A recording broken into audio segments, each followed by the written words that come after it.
बाबा हो भूखी है सोमारे तनी ध्यान दे बाबा चढ़ते सावन जल ढार दे बाबा चढ़ते सावन जल ढार दे।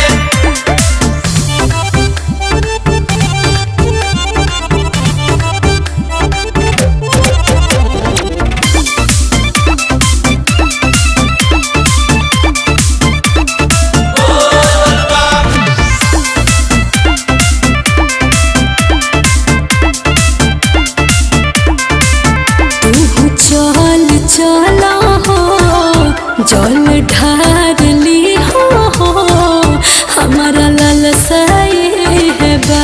जरूर बुराई बाटे दुई एगो चीज से प्यार एगो भांग से दूसरे में बारूद धनी तू रखिला बड़ी प्यार से साथे में चलो